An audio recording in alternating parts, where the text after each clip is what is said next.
What's up, guys? Doug Polk here. And today on the podcast, we're joined by Vays, a crypto analyst and content creator right here on YouTube. We're going to talk about a bunch of different topics, including trading Bitcoin, technical analysis, why my favorite altcoins are scams, and many more topics. Should be a good one. I'm looking forward to it.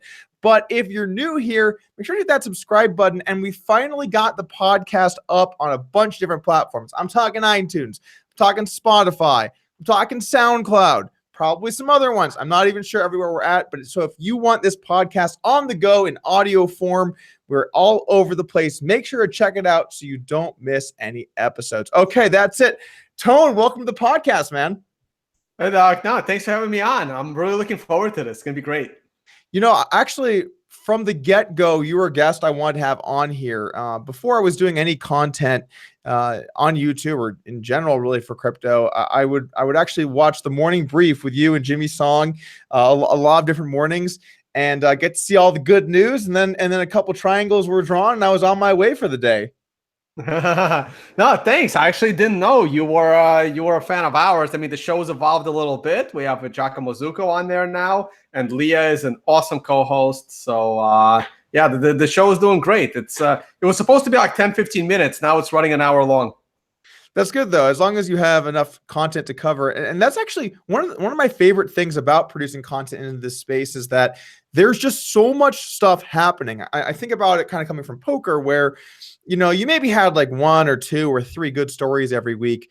It seems like every day I pull up our cryptocurrency or Coin Central or CoinDesk or Cointelegraph or any site. There's so much stuff going on that you can produce content pretty much every day. Yeah, and we do. Yeah, no, it's an infinite amount of news, and most of it is, as we'll talk about, like this whole SEC hearing. Like a lot of this news is like trumped up. Like on top of it, like the crypto media makes like mountains out of molehills, and then it's news when it turns out to be molehills. I totally agree. In fact, we see breaking news all of the time where, quote, partnerships are announced. It's like, wow, we finally got a partnership with Microsoft because they used Microsoft Word to make the white paper or whatever it is. I see this time and time again. And actually, and we're kind of jumping right into some topics here, but you know, I think part of it is really the sort of the sub communities of cryptocurrency. People want their coin to succeed, and so by, you know, writing positive spin or taking something and making it much bigger, then maybe that story gets traction in to a wider audience that can result in some value gain. Do you see that as being one of the reasons for this sensationalism, or what are your thoughts on that? Yeah, that's one thing. And the other thing is, I mean, most of the people in the space, they are, you know, they're young, they're inexperienced, and they're amateurs. I mean, how many professional writers are there writing at these publications? I know when I started out as a content creator in the space back in early 2014, I started writing at Cointelegraph. And back in those days, there were actually some really good writers at Cointelegraph that moved on to other sites, but none of us were actually writers anywhere else. It was me, Ian DiMartino, who started his own publication, Alyssa Harding, that moved on to writing at like CoinDesk and some of the other ones. And like one of our best writers was like hiding out from the law out in Mexico, like because you can just start. Like we were nowhere near the level of anyone at like FT or Wall Street Journal. And the same thing here. Like look at us, like the top I guess video news channels is people like us. It's like you and I and like a few others, like people that have zero experience coming into the space. It's really embarrassing, man. It's embarrassing. Right, but the difference is you and I have been professionals at a field of competency, and I can't say that about most people. What do you mean by that? I mean, you were a professional poker player, right? I mean, there's some professionalism that comes with that. Even in poker. So you know how to handle yourself in like high pressure environments, and you got to be careful of how you speak to people. I mean, you did have some high level of professionalism in your career, and I did in mine. I mean, again, 9 years on Wall Street, Prior to that, I was teaching college. I was teaching high school. Like, we came into the space, like, again, having an expertise of something, and we're kind of adults. I mean, I thought I was kind of an adult going into the space. And this is why I started writing about technical analysis, because when I looked at the space, I'm like, oh my God, there was like 3 people doing technical analysis in all of crypto back in 2014 that I respected as being qualified to do so. And I'm like, oh, I can totally dominate this aspect of the space because there's just nobody there. So a couple of things. For starters, I think with regards to writing, I think that the most important thing for a writing staff is that they write well. Not really necessarily if they were a professional or not beforehand or currently. If you can write well about interesting topics, about what's happening, and do it in an informative way that trying to remove bias as much as possible. I think that that's really what's required, not so much that they're professional. Dude, I'll tell you what, man, in poker, there are many professional poker players who are anything but the word professional, but they're good at poker. They know how to play the game. They understand, game theory. They understand, how to play correctly and are great poker players, but there's no way they could survive in a more professional setting. So I think the word professional, is it really that important? At their job, at some kind of skill set, right? Like you said, they're good at playing poker. So they would be qualified to, speak about playing poker. I was a writer too. I was not qualified to be a writer in any way, shape, or form. I'm a terrible writer. I'm a terrible speller. But there was nobody else doing it. There was nobody doing what I was doing, writing about the topic I was writing. And that's kind of kicked me off in the space because it's so young. And but you're seeing that now. Everyone is a lot of the journalists, I had no experience in journalism. I did the best I could. The fact that I've been in those professional settings made me, I guess, a little more honest about it, made me a little more ethical about it.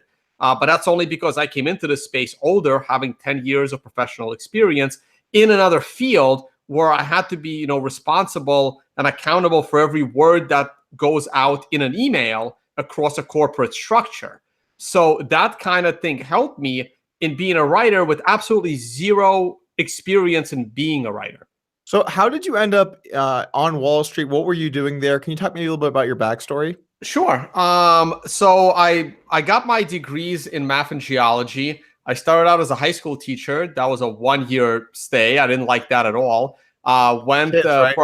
Yeah. You know what? I like teaching, but here's the thing, and I always like teaching, which is what I kind of do now with technical analysis. But the difference is I want to teach people that want to learn. I don't want to teach people that don't care. And that was the problem. So a 1 year of high school teaching was enough. Then I wanted to make some money. So I went and got a master's degree in financial engineering. And then I came back, and while trying to find my first Wall Street job, which was not easy, by the way, with no experience and no internships or anything like that, I was a college professor for a little over a year until I got my first break at Bear Stearns in early 2007. And then Bear Stearns collapsed in mid-2008. I transitioned into JP Morgan. And then JP Morgan sold the unit that I was with from Bear to JP, and then they sold us to another company. So it was basically the same company, just different, different name on the paycheck. It went from Bear Stearns to JP Morgan and then to a company called MSCI. But my job kind of remained the same. And that job was assisting the quant team because I wasn't a very good quant. You kind of need to be a PhD for that. But it's the same major, this financial engineering, this math and coding behind the finance, which is what I studied, but not to a degree to write the risk models. But I was assisting them in those risk models, basically maintaining the data that goes in and out, doing a lot of testing, dealing with a lot of internal, it was actually an important job, dealing with a lot of internal problems of those risk models, because the whole company was doing risk analysis. Hedge funds, you're familiar with hedge funds? A little bit, yeah.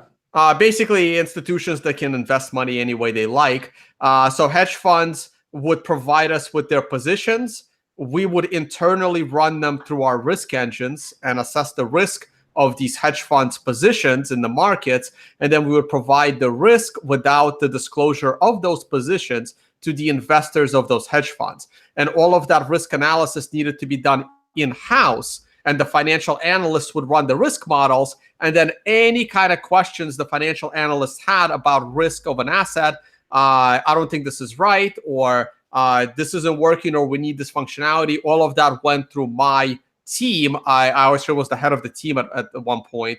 All of that went through my team, and I was the go-between between like 30 programmers and like 5 quants that write and build the risk models, and about 40 people that are using those risk models. So all the information kind of flowed through me and my team. Okay, so it sounds like a pretty important position. You know, yeah. And then I quit that to I actually quit that to be a trader, and I thought, hey, so while I'm in between trading, it would be cool to write about crypto because I like it and I'm interested, and I'll make a video here and there, and that turned into being a full-blown content creator. That is quite the journey to end up on YouTube. You went through some different steps there along the way. Yeah. So what do you think that spending that time on Wall Street, how did that prepare you to move into cryptocurrency afterwards? I mean, it gave me some background in finance and trading. Even though I wasn't trading on my job, I was always trading with my cell phone, kind of like what most people do right now, trading their crypto while actually doing a job. And you realize how difficult that is. Again, I've a huge misconception with Wall Street, right? So while I was there towards the end, one of the things that led me to quit was following the Ron Paul campaign of 2012. I don't know if you remember that, how he got all of the libertarians hyped up. And that's when I started listening to a lot of, alternative media, watching RT, listening to Max Kaiser's show, learning about Bitcoin, and that whole side of things, right? Like Peter Schiff's show and what's his name? Stefan Molyneux. Also a lot of the trading bloggers like Martin Armstrong and some of the other guys that I actually like reading. And that takes you towards the path into, the libertarian world, the gold bug world, that leads you into the whole anarchist movement and the crypto movement. And it wasn't until, because all I'm reading is how evil Wall Street is and how everything is corrupt and all this stuff. And then I leave Wall Street and all of that stuff is still in my head. I get into this crypto space, and about a year later, all I see is scammers all around me. And I remember my days on Wall Street. Like, it's not like the movies. Well, it's not like the movies anymore. It used to be like in the 90s, and eventually the government stepped in to try and protect people. But the Wolf of Wall Street happened. I mean, that guy's still around talking about Bitcoin now. It did. The Wolf of Wall Street did happen. And by the way, I would love to talk about that as part of my presentation. Basically, the main thing he went to jail for is exactly what a pre-ICO is. He was doing pre-IPOs by selecting the price of the asset with his company and dishing out pre-IPO shares to friends and family and whoever he wanted, and which sounds exactly like what a pre-IPO ICO is these days. That was the story of Wall Street. Now we're jumping into already if they're going to be deemed securities or not, because that's sort of the most of these currencies are claiming themselves to be utility tokens rather than security tokens, which is an important difference, right? When we're talking about the legality of whether they can sell them or not. Right. We'll get to that in a second. But right, those are outliers, right? Like Jordan Belfort happened, Bernie Madoff happened, but these are outliers. Like people ask me like in all my years of Wall Street, maybe I was in the risk analysis space. I don't know. I have never seen anyone that I've worked with do cocaine in 9 years. Never seen a single person. Well, in poker, I can say it's not like that. Right. Like it's not. And the other thing is, right, people think everyone there is evil. Like you have to be one of the smartest people to get a job at Goldman Sachs. They're probably the hardest bank to get a job at. Some of the top hedge funds are probably even harder. And like some of the smartest people that I work with were trying to get a job in Goldman Sachs, and some of them did. And they were scared they'd get fired like the following year. And like they hire some of the brightest people. And granted, a lot of this stuff ends up in groupthink, which is how you ended up with the 2008 financial crisis. And that happens. And I can lead that into ICOs as well, in that when one bank starts giving away mortgages to unqualified people and starts collateralizing them, and other banks also need to give out the same mortgages, or they're going to be cannibalized by the banks that are doing loose paperwork. On top of that, other financial institutions are buying these collateralized mortgage applications and making really good money on those, credit default swaps. So you, as a financial institution, now need to say, okay, either I'm going to lose all my business to the guys that are making all these profits, or I got to buy the same garbage that is making all of this money. And that's how everyone ends up in this groupthink. And this is exactly what the ICOs are doing right now. Well, so specifically talk about Wall Street for a moment here, talking about whether Wall Street is evil or not. I think that in general, most people would agree that it's not like the people entry level trying to get a job at Goldman Sachs, trying to get any kind of intro level or maybe even intermediary level at these firms. Though that's not like the problem that people have. Like, oh, those people are evil. The problem is the way these institutions use the power that they have to sort of exploit the market in ways that, the common man's not going to be able to. And then they sort of play this game where they use like their ability to lobby to Congress to sort of play a strategy that no one else really can, and use the power that they have in an unfair manner to gain an edge. So I think more of the view is that the institutions' practices are evil, and less so like the people, especially like the lower level people at those institutions that are themselves evil. Well, sure, but now let's bring that concept into the crypto space, and I have two examples for you. One of them is, look at what's happening now in this conversation between Ethereum, or not literally between them, but the conversation now, is Ethereum a security or not, right? And it all points to the SEC eventually announcing that they were a security, but now they're too big to fail, so we can't like take them down, right? They have to let go down on their own. Because sorry, who specifically said that? Well, nobody said it, but that seems to be, I've heard this rumor a lot, and it seems to be the most probabilistic conclusion that we're going to come to, because it will be very interesting. I mean, I want the SEC to announce that Ethereum was and remains a security. That's what I want to hear, because to me, that's what it is. Okay. But what I want to hear isn't necessarily what's going to happen. And now you have so much outside interest that is telling the SEC and the government that Ethereum is no longer a security. We saw those articles like Andreessen Horowitz and many others. Who knows how many, people at the SEC may hold Ethereum. They don't exactly want that value to go down. Who knows how many people in the government now may own Ethereum. So there is going to be a vested in. I know you're shaking your head. Code, I'm gonna have to get my tinfoil hat out. I'm gonna have to go get it. Okay, hold on. It's not a conspiracy, right? It's not a conspiracy, because you don't know what the internal vested interests are. And if those internal vested interests want Ethereum to stick around and not be a security, that's what it's going to be. If those internal interests want it to be a security, that's what it's going to be. It's not any different than what you're talking about on Wall Street with the people at the top. Well, it is different, because the people at the top on Wall Street, and no offense to our government, we got some very fine people serving this country, but the people at the top of Wall Street are much more cutthroat and intelligent than the people running our government. It's just the way that it is. It's more competitive. There's more at stake in terms of financial gain. Those positions are more sought after because of the amount of money that you make by having them. When you work for Congress, you don't get paid very much. In fact, if you look up how much our congressmen how much they're worth. It's surprisingly low. Yes, they're more well-to-do than the majority of Americans, but it's not like these guys are, CEOs of major companies. They're not. A lot of them are actually quite poor. Most of people in Congress could not even tell you what Ethereum is. There is no way that more than a few percent of the people in government even own Bitcoin, much less own altcoins such as Ethereum. In fact, I think that like only a couple of them could really even explain what it is and then probably do hold. I think Mark Warner comes to mind as someone who's definitely going to be involved in that capacity.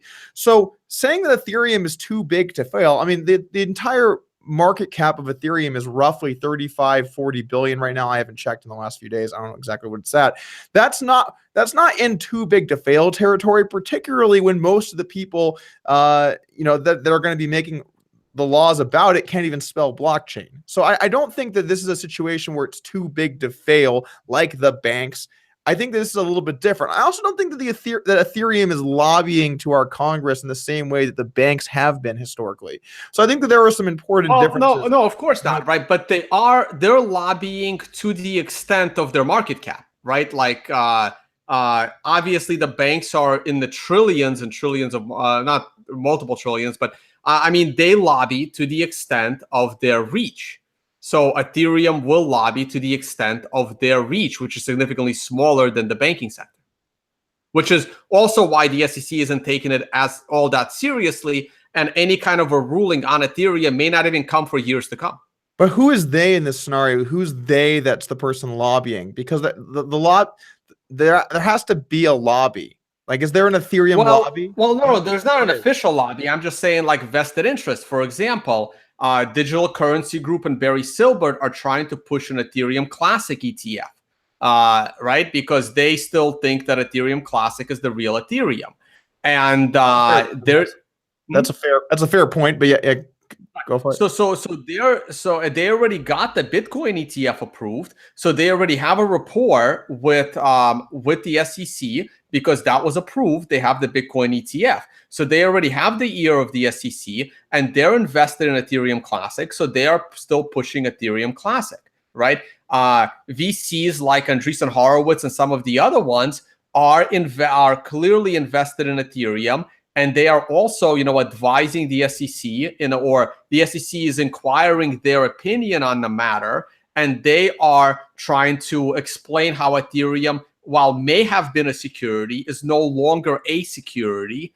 And that to me sounds like the most probabilistic outcome. Doesn't mean it's going to happen, but that has a lot of influence. And again, every single person that goes in front of Congress or in front of the SEC and testifies as an expert witness, their personal view on that crypto is going to factor in. And obviously, if you're holding a bunch of Ethereum because you believe in Ethereum and you are called upon as an SEC expert, you're going to tell them how Ethereum is not a security.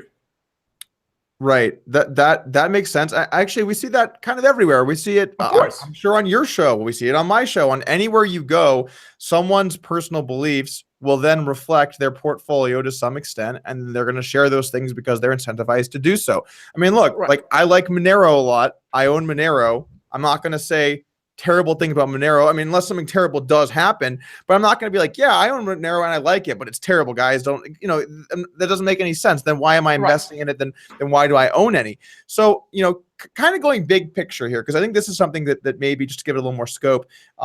If Ethereum is deemed to be a security, this is really big, guys, because if that's the case, then essentially every ICO is also a security. The whole utility token argument is not going to fly for at least the vast majority of these ICOs if Ethereum is deemed to be a security. I agree. So the reason that this is so important is because the stakes are huge, not only for the second biggest cryptocurrency out there, but also for the effect that then has on a slew of other currencies that were based around the ICO model.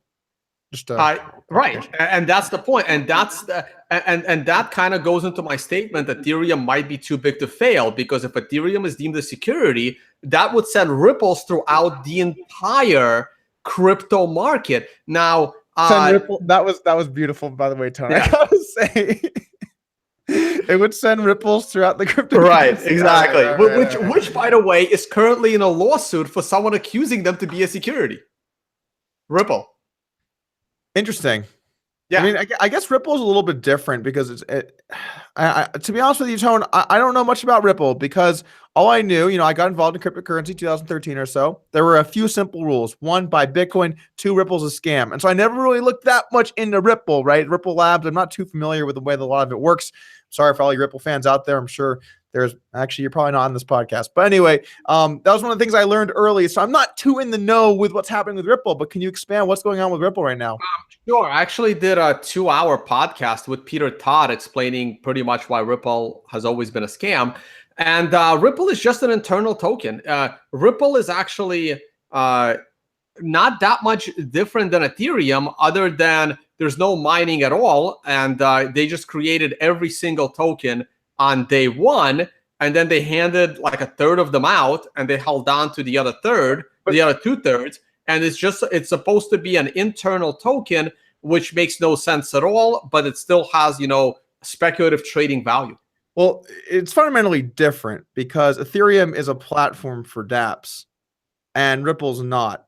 Ripple also can decide, Ripple Labs, I'm fairly certain this is right. I'm sure I'll get crucified on a Reddit somewhere if I'm wrong. But Ripple Labs can actually control the supply of Ripple. So if they want to basically make it so you can't use your Ripple, they can control it to some extent. I'm not sure what the exact extent is. But Ripple is probably the most centralized crypto, or at least one of them. It's up there for sure. I mean, look, Ripple is no different than a casino poker chip that has speculative trading value outside of the casino. You forced the poker analogy in there. I'm not totally sure if that makes it's literally an internal token to move data around their own database, and it makes absolutely no reason. There's absolutely no reason why this thing needs to be externally traded for speculative value. Let's go back to talking about your Ethereum comparison. Sure. I don't feel like you answered my question. Ethereum is a platform for dApps. Ripple is not. How is that not fundamentally different? No, because Ethereum is still a utility token to move data around the Ethereum database. Yes, but it's used as a fee to access the Ethereum network so that you can run dApps, correct? That's not what Ripple is. Sure. Well, again, Ripple is moving data, right? I mean, they can add that functionality. They can add the Turing completeness language in there if they wanted to. The idea is the same, right? The idea is on all of these tokens, it's both. It's a tradable security, in my opinion. There's no other way to call it. And it's also some kind of an application token. Ethereum is an application token to run Ethereum applications, which happen to be dApps. Ripple is an application token that just happens to move data around their database. The concept is pretty much the same. What the data that they're moving around is a little bit different. But they're not the same because dApps are actual applications, whereas the Ripple token is not used for that. I mean, yeah, you can say it's all used to send data. Sure. I mean, everything is used to send data. That's basically what blockchains are. But that doesn't explain why using the Ethereum platform to run applications is like Ripple, because you can't do that on Ripple and you can on Ethereum. So why is that not fundamentally different? Oh, because why does Ethereum need the Ethereum token, right? It really to run those dApps, right? Ethereum built a platform for dApps. They didn't have to create their own currency while doing it. This is what Rootstock is trying to do. They're trying to create a way to run dApps without their own utility token. Well, the reason that you have Ethereum is to access and use the network, correct? If it was free, then everyone would just... It doesn't have to be. No one is saying it has to be free. The reason you have the Ethereum token is because the creators of Ethereum wanted to print their own money or security, right? The concept of what they're doing, the concept of running decentralized applications does not require the creation of your own money to do so. That's true. That is true. I guess the question then sort of becomes, how do you determine how much the network people are allowed to use, and how do you incentivize nodes to join the network? Well, again, this is a different discussion, because will eventually lead us into, do we even need decentralized applications? Do we even need decentralized smart contracts? Which is a side discussion. I have argued that we don't. But this is borderline debatable. There are some applications that absolutely need decentralization, but you probably don't want to talk about those on the show or any other show. Oh, we're more than welcome to talk about whatever the fuck we want here in the show. Welcome to the show, guys. Good to have you here. So I actually, so that question I think is probably a more fair one. I think, you know, like we talk about dApps a lot. What dApps do we have? We're like extremely early in dApps in general. How useful are they?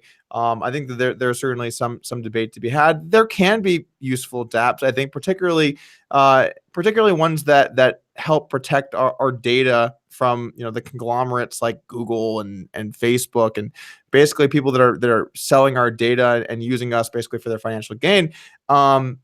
But at the same time, we're very early in dApps in general. And yeah, I mean, like, look, honestly, we don't need cats in the blockchain. I'm sorry, guys. I'm sure you love your kitty cats in the blockchain. Is that the most useful thing of our time, money? No, probably not. But you know, what are your thoughts on dApps in general, Tone? Okay, so my view is this: decentralization is a tool to prevent censorship.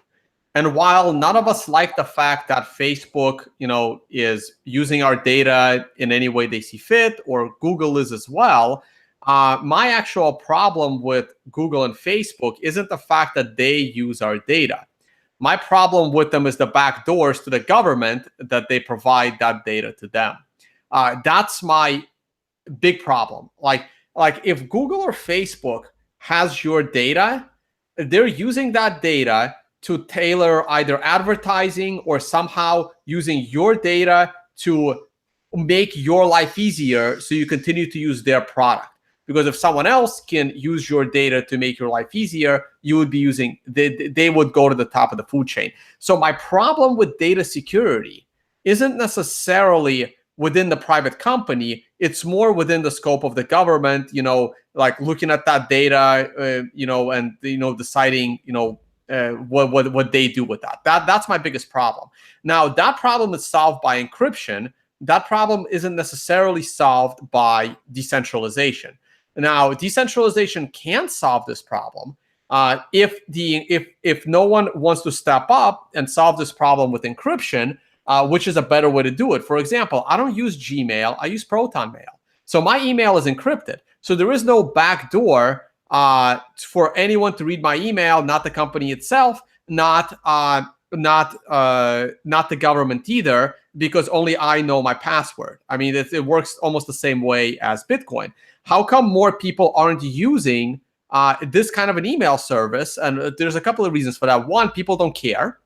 And two, while they do offer a free version, their free version doesn't have the kind of bells and whistles and ease of functionality as something like Google does. Okay, the reason why Google is able to give us a YouTube channel where we can, you know, post infinite amount of video content is because they are using our data, right? So, and this goes back to that whole argument with Steemit, like, hey, Steemit is trying to compete with this. Well, Facebook is using all your data. Here's a way that they won't do that. But the only way they're doing that is because they're printing their own money in order to finance the operation, because none of the stuff is free.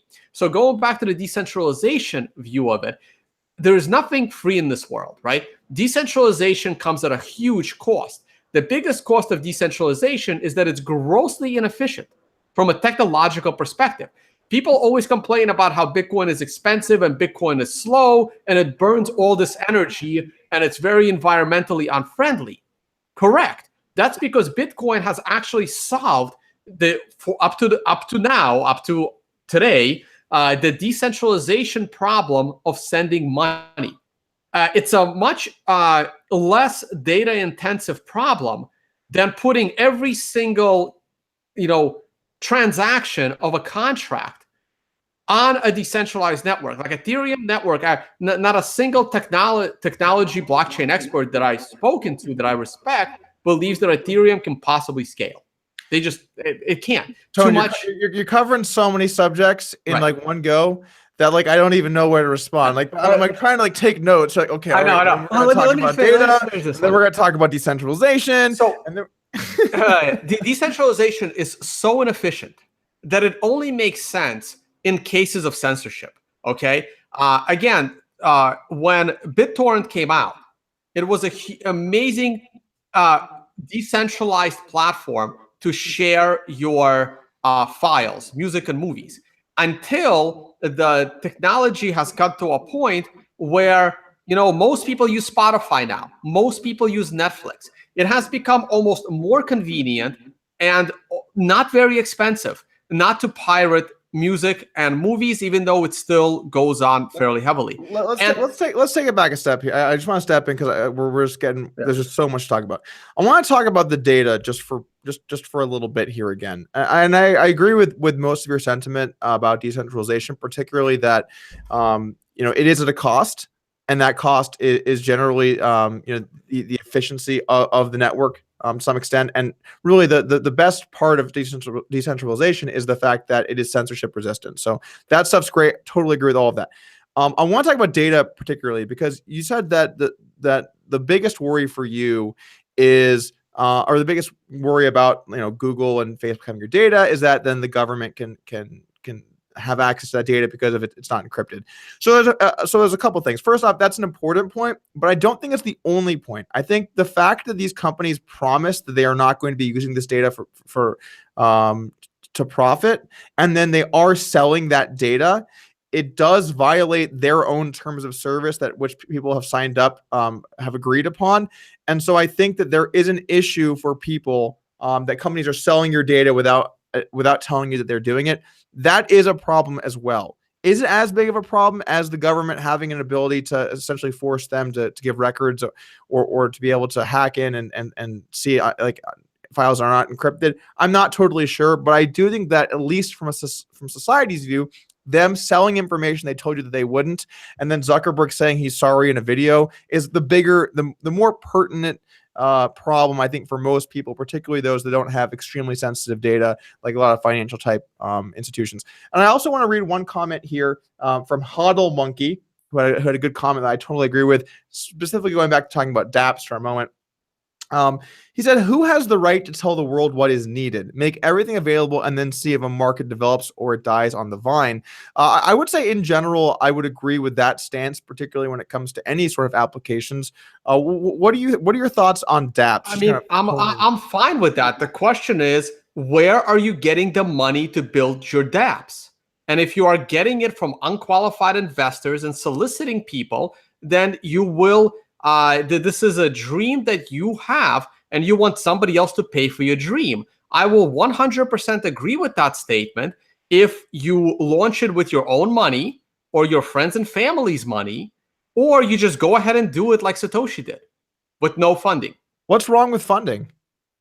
Well, there's nothing wrong with funding. The problem is solicitation of people on YouTube. I mean, to me, the solicitation of money to build Ethereum was no different than BitConnect.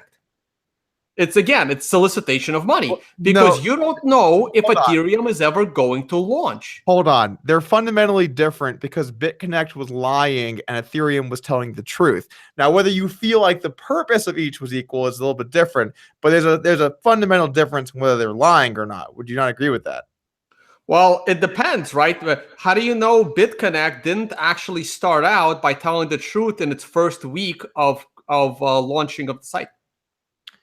Well, and then it all turned into a Ponzi scheme.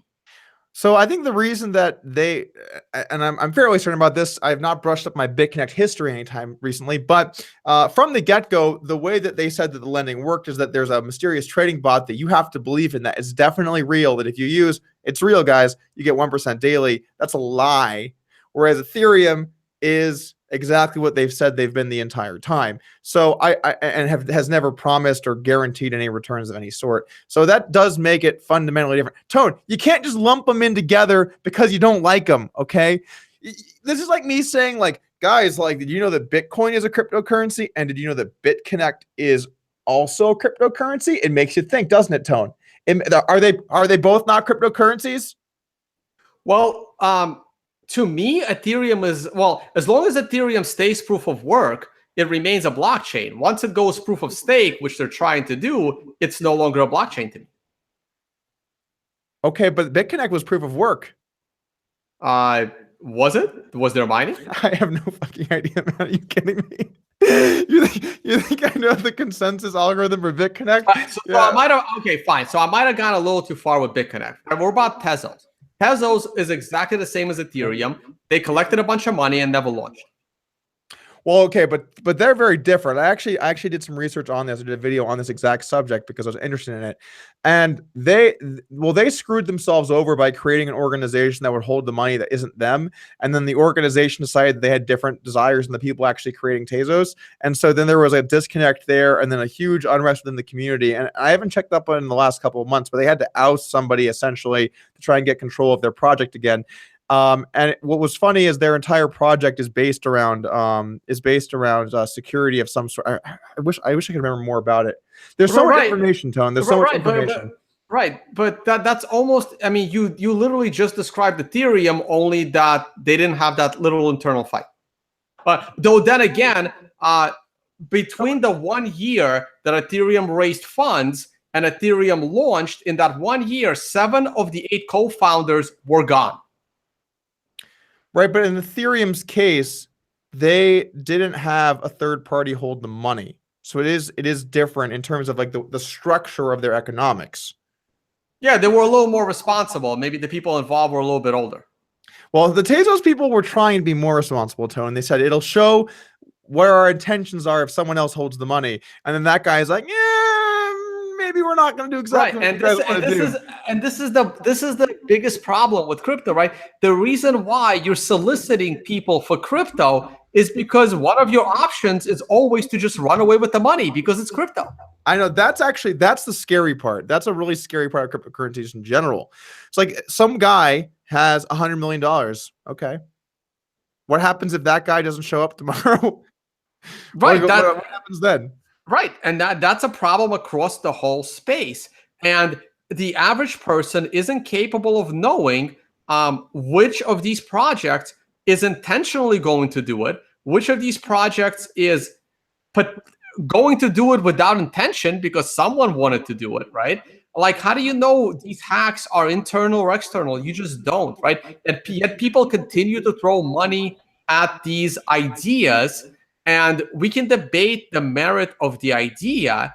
To be honest, I haven't seen anything useful come out of the ICO space conceptually, right? Let's remove the fact, like, I know that this is solicitation of unqualified investors, which should not be happening. It should be illegal, right? I mean, the laws on who to solicit money from for your project should not shouldn't change just because technology has advanced, right? Those laws should remain. And however, we can debate the ideas behind these ICOs, like the conceptual ideas. Our ICO is going to solve problem X. That is definitely debatable. And actually, that might be a good exercise if you want to throw a couple of projects that you like. We can borderline debate that idea of whether it's needed or not. And going back to the decentralized problem, decentralization is a way to prevent censorship. And I just don't see any censorship in contract law in first world countries that needs decentralization. Sorry, we had a quick sound issue. Is that better, guys? We fixed it? We fixed it. I think it was like a feedback loop. Yep. I'm not exactly sure what happened there. Sorry. Could you clarify that point one more time, Tony? I was trying to fix the audio. Sure.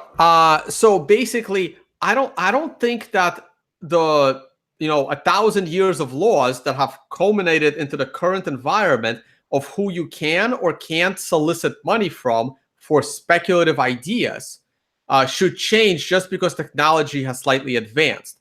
I don't think that should be debatable. Those laws should come back.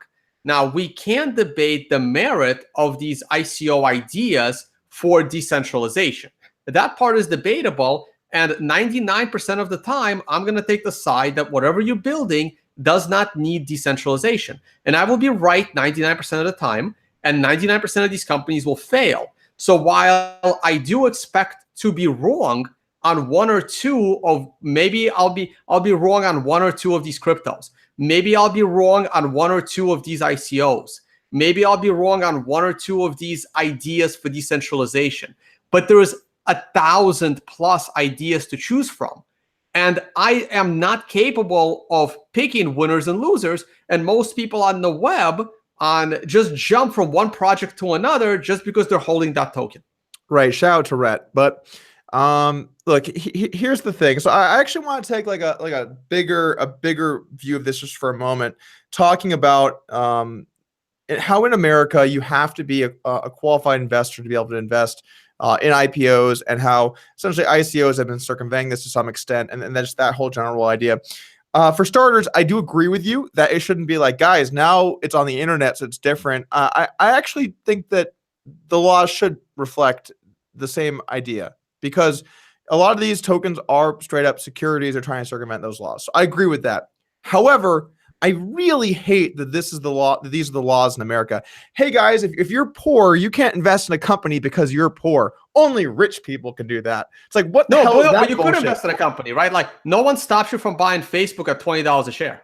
No, because after the company had been proven, and after the cut, and it gave you a 10x return. But Tone, that's public. I'm talking about IPOs. Correct. I'm talking about pre-sale. But why do you think that VCs investing in speculative companies beat the S&P 500? You would be better off putting your money in the S&P 500 than playing the VC game. Well, so I just wanted to make this point, which is I don't feel like just because you can't prove you have $1.6 million, you are now not allowed to invest in certain things as a protection to the people in this country. I know it's supposed to make it so you don't get scammed. I know, but do you agree that it's a dumb investment because the S&P 500 will outperform pre-IPO VCs?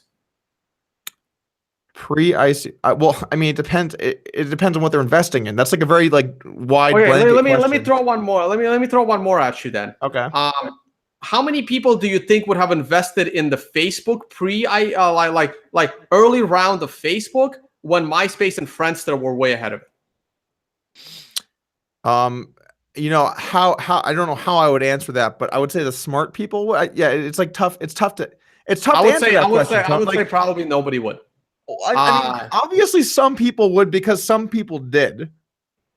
Right. So look, so the reason why you have to be a qualified investor to invest in companies that only have an idea and no revenue and no clients is because for two reasons. One is because these people can afford to lose the money because the odds are stacked against them. They're not stacked with them and getting richer. The odds are against them, and they will lose money more often than they will make on average. The other reason is because when you solicit $1 from 100,000 people versus $100,000 from one very rich investor, that one very rich investor has the capability to oversee the project that you're building versus 1,000 or versus 100,000 people that gave you $1. You have absolutely no oversight. The VCs actually oversee the companies they invest in, which is not what you're seeing here with these ICOs that go to the public. True, it's true to some extent. It depends generally on the size of their shares and the size of the firm. There's a lot at play as to how much oversight they end up having. But the main point to me, Tone, is that no matter how rich you are, you should have the option to invest your money however you see fit. And if you learn some hard lessons along the way, that's part of growing as a person and part of becoming a stronger investor. And I feel like the government stepping in and saying, hey, poor people, or not even poor people, hey, like even middle class people, maybe even upper middle class people, you guys can't invest because you don't get to decide where your money goes because we're the government and we're going to tell you what you can and can't invest in.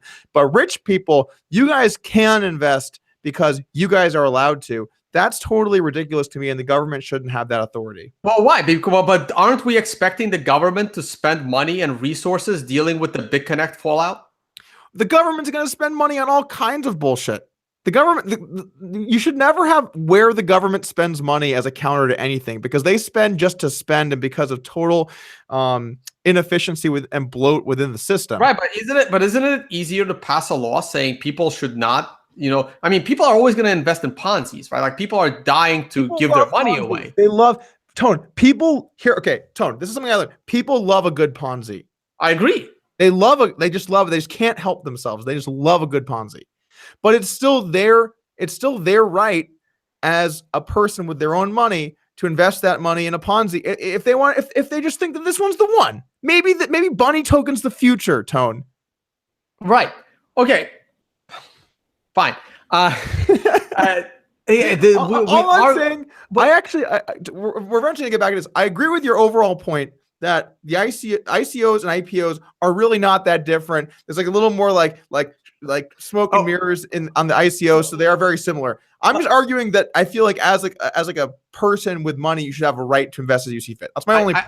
Okay, I don't want to make it look like I'm dodging the answer to this, but I do want to mention one thing because I meant to mention it earlier and I keep skipping it. You know how you said that investing in pre-IPOs has become an exclusive club, or inclusive club? My English is terrible. Is a small club of investors, right? And I heard on your show when you did that interview about ICOs about 2 weeks ago, how the ICOs are no longer going to the public. All it is now is internally ICO. So you see how the ICO market is now also turning into the same exclusive club with a few internal insiders, and it doesn't actually go to the public until it goes to some exchange and those insiders get to sell. It is because the way that things work now, the market has become so large and the demand is so high for good projects that, honestly, like if you have a good idea, it's still a great time to create a new cryptocurrency because there's so much demand to invest in these projects. People understand the upside. They've seen the Ethereums, they've seen the EOSs, they've seen the Cardanos, they've seen all of this happen. And they realize that if there's another good idea that comes along that they can invest in, they can make a ton of money. And so the people starting these new currencies, they actually get to kind of decide who they want to sell to, and they can decide to sell to people that actually bring them a bunch of value. More and more people are doing that. You have to actually be a strategic investor in some capacity in order to get the allocation. And more, and this is what JMO was saying 2 weeks ago, a higher percentage of ICOs that go public will be shit. There will probably still be some good ones, but more will be shit. That's correct. Right. So it's actually like I'm already seeing the ICO space becoming exactly the same as the IPO space. Only a small group of insiders get to buy into it. The ICO creator gets to set their price. And then eventually that group, they're going to try and get strategic investors into those early ICO shares that can promote it, that have a big Twitter following, and then they would get to sell to the general public once it goes live on an unqualified exchange. Yeah, I totally agree with you. I do think it's interesting though, as far as if Ethereum is a security, right? And if these are all securities, different attorneys have had very different opinions in what they've said to me as far as what they think is going to happen or not. I've heard some compelling arguments both ways. I'm not really too sure. I don't think that it's because Ethereum's too big to fail, though. Is that why you think that it's going to be deemed to be not a security? Well, that's the thing. It's not Ethereum itself, right? It's everything that's being built on top of Ethereum, right? And the thing is, like, look at it from the SEC's point of view. Like you said, most of the people, whether they're in government or potentially in the SEC, have no clue what the hell is going on under the hood. They don't know what a blockchain is. They don't know any of it, right? But all they're hearing is this is new innovation like the internet. You agree with that? Yeah. Right. And a lot of this stuff is being built on top of Ethereum with ERC20 tokens. Yeah, definitely. Right. So by passing a law saying that Ethereum is a security and it needs to be taken out, you're basically taking out the entire ICO market. And when enough people are telling you it's like you're neutering the internet before it got started, it's going to make the government and the regulators think twice. Now, again, if I was in that room, I would have said this should have been done a year ago before this ball got rolling, but it's already rolling. And the bigger the snowball gets, the more pressure it is on them not to completely, try to implode the Ethereum/ICO market, because Ethereum is now like connected to every single ERC20 token, right? And some of these ERC20 tokens are building their own dApp platforms. Just look at EOS. EOS is a ERC20 token that is supposed to build their own competitor to Ethereum with an ERC20 token that they say is going to eventually become a token on their own platform. But because they needed the money to build their platform, they had to launch an ERC20 token, right? So let's hope that they launch some kind of a platform to then have their own token so they can be independent of Ethereum. But right now, they're sitting on top of Ethereum. So deeming Ethereum a security is potentially going after everything other than Litecoin, Monero, Dogecoin, other than straight up proof of work currencies, not currencies, quasi-securities, quasi application tokens, right? And we can have a whole discussion about application tokens in general because they make no economic sense. Because if application tokens made sense, we would be ordering that microphone from Amazon using Amazon stock instead of US dollars. I agree with most of the points made there. You know, I do think like if Ethereum is deemed to be a security, there will be a degree of an implosion in that market. But it is also important to note, Tone, that there are more countries out there in the world than just the US. I know sometimes it feels like it's just us, but they're out there. Some of them are probably in the chat right now. Right, and most of them have absolutely no laws on Ponzi schemes and solicitation of money from unqualified investors. So please go to those countries and solicit those people for money, and you will realize that those people don't have a lot of money, which is why everyone wants to solicit people in the first world that may not be smart enough to realize that it's a bad investment. And this is why the first world has laws against soliciting unqualified investors. Well, so I'll say this though. Let's just go down the rabbit hole of talking about the way the ICOs have gone over the course of the last, really, it's only existed for what, a year and a half. You know, when you said earlier that like 99% will fail, definitely not 99% have not made money. Tons of these have made money. And while the overall profitability... Let's define what it means to make money. Do they have customers? Do they have revenue? Are they providing a product? Or is it all speculative of the token? From the speculative token Right, value. but that doesn't really count, right? To Why me, does that not count?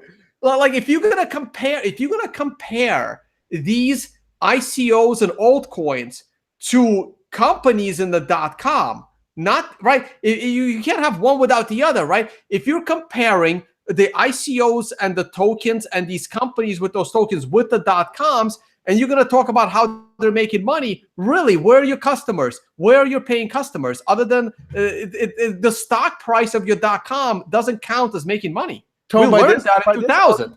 By this argument, you believe Bitcoin is worthless. No, Bitcoin has specific intrinsic properties, which I'm hoping will hold on to forever. Yes, but these other tokens have intrinsic properties too. All right. So here's the two specific properties that I care about in Bitcoin, and Monero has these as well to a lesser extent, and so does Litecoin. Right? It's unconfiscatable value, which the world has never seen before. Humans have never been able to hold anything of value that is unconfiscatable if properly protected. Okay. Everything else you've ever owned in your life has always been confiscatable by people with bigger guns. The second property of Bitcoin is censorship-resistant value transfer. Now, that second property can actually be eliminated if the government around the world, which this isn't going to happen, I'm just saying that if the governments around the world can get together and declare their government fiat, to be property like your arm, and they are not allowed to confiscate it or tell you where you can and can't send it, that property of Bitcoin is gone. Because you don't need it, right? Because government currency, it's not going to happen. But I'm just saying that like those properties are now, the other property that Bitcoin has is that it's finite, right? It's only 21 million Bitcoin. But to me, if a person believes in altcoins, that they believe in inflation, because then they don't care about the finite supply of Bitcoin, because they believe that Litecoin will coexist and maybe Monero, and that's pretty much infinite inflation of your money supply. Well, so for starters, there are many, many other altcoins that have a finite supply. So that's not really something Right, that's right, but there's infinitely many altcoins, right? So you sure, still end but up we're with talking infinite about amount of coins. but we're talking about we're talking about individual ones. We're talking about the success of individual altcoins. We're not talking about like you're lumping like every altcoin together into one big category and talking about them all together. It's like they're individual tokens, individual All currencies. right, so Like let's yeah, stick you have let's to stick to hold on. let's stick to the Hold on, tokens hold I on don't one second. consider Hold on. scams. Let's stick to the tokens I don't consider scams. Hold on. I was making a point. Both of those properties can be found in many, many, many altcoins. So Agreed. what I don't understand is if that's your view of why Bitcoin is valuable, why are those altcoins not also valuable? Okay, no, good question. Okay, so let's stick to the category, the only category in the world of crypto I do not consider scams. Okay, so and here's the criteria: you are 100% proof of work with no skimming off the miners for your foundation like Zcash. Okay, so Shout out to 100%. Shout out to Zcash. Good to bring up Zcash in the pod. So you're 100% proof of work. You did not create the token. Everything was fair game from the Genesis block. And you remain proof of work, and you're as decentralized as can be. So now we've narrowed this down to Bitcoin, Monero, Litecoin, Dogecoin, and maybe one or two more. I'm not really familiar, but there are a few of them, right? Everything else to me is probably Peercoin. No one builds these anymore because there isn't money to be made from them, right? Because Made safe. No, MadeSafe was an ICO. Okay, I didn't know that. Yeah, they sold a bunch of coins. They were accepting Mastercoin and Bitcoin for MadeSafe coins. It's just MadeSafe was so long ago. I just sort of assumed it wasn't an ICO. Oh yeah, no, it wasn't ICO. It was an ICO like around the same time as Ethereum. So there's very few of these, right? These are the proof of work Genesis block coins kind of deal. So you're right. They all have the same property. Now, would you agree that Bitcoin is the most distributed amongst them all? Like, I know I love these like stories that say 0.1% of all addresses hold like 90% of all crypto, which is a ridiculous statistic. I can debunk that very quickly. It's totally dumb. There are so many Bitcoin addresses out there, and most of them have dust. So you got to remove those from the equation. And the other thing is they never tell you if any of those addresses are holding Bitcoin on behalf of, let's say, 10,000 customers of an exchange or something like that. Yeah, in cold storage. So this is totally flawed. So would you agree that Bitcoin is the most decentralized, the most spread around the world crypto? I would say most likely yes. Okay. Again, like it's hard to say exactly because like I don't know the numbers, right? But I would say most likely, yeah. Right. I would say the same thing, right? Also, does Bitcoin have like the most decentralized mining across the world as well? I would also say yes. I would argue maybe against that one, man. A few mining pools have I think 3 mining pools have a majority of the Bitcoin. But pools don't really count because people inside those pools can also just jump ship. Yeah, right? That's fair, but your question wasn't how decentralized are those pools? But versus other coins, like in Litecoin, it's way more like pools have. There's like less pools in Litecoin with bigger percentages. Yeah, I don't know. There was a pool in Litecoin that was like 60%. Like Bitcoin crossed 50% for like a day once back in 2014, and that's it. I just don't know enough about the mining of all of the different currencies to say this conclusively. I think some of the coins that are really battling against ASICs in general are probably going to have more decentralized mining than Bitcoin currently has. They're going to lose that battle. But they're fighting it, and so that does make it more they're fighting it at the expense of technological advancement and but I'm not arguing if they're going to succeed or not. I'm just pointing out that there are coins that are more decentralized in their mining than Bitcoin. Okay, let me not do these in the form of a question. Is that not true, Tony? Is that not true? I don't agree with that. But let me not phrase these in the form of a question. I'll put it on myself. I believe Bitcoin is the most widely spread out Bitcoin. I believe crypto. I believe Bitcoin has the most decentralized mining. I believe Bitcoin has the most decentralized nodes of validating transactions. And I believe Bitcoin has by far Bitcoin has the most decentralized, core development and programming with the most eyes looking at building code and doing code review. And miles ahead of the rest, Bitcoin has the most amount of smart coders coding for its advancement. Okay, that's not even debatable. That's 100% true. Now those are my reasons. Now, this is why I think Bitcoin will remain head and shoulders above.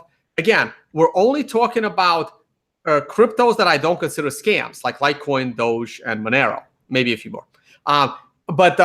So within that space, if something else, if another one of these proof of work cryptos surpasses Bitcoin, to me, the store of value property has disappeared from crypto.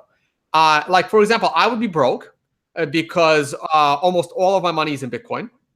And there are people that have way more money than me, and it's pretty much almost all of it is in Bitcoin. Right now, I won't be like broke, but here's the thing. Why on earth would I trust any other crypto with my life savings if Bitcoin was overtaken by another crypto? So if Litecoin was to overtake Bitcoin or Monero, I will agree that it has become a better medium of exchange. But I believe the store of value property will absolutely disappear for at least 1 to 2 generations until another crypto would have lasted longer than Bitcoin, and Bitcoin still continues to dominate. Like, how do you trust any other blockchain if Bitcoin couldn't get it done with your life savings?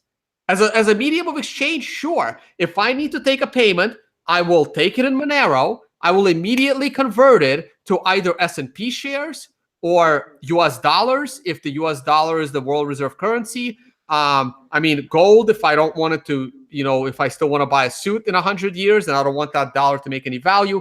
I'll convert it to something, but there's no way in hell I would keep a single dollar in any crypto other than Bitcoin beyond me using it as a medium of exchange.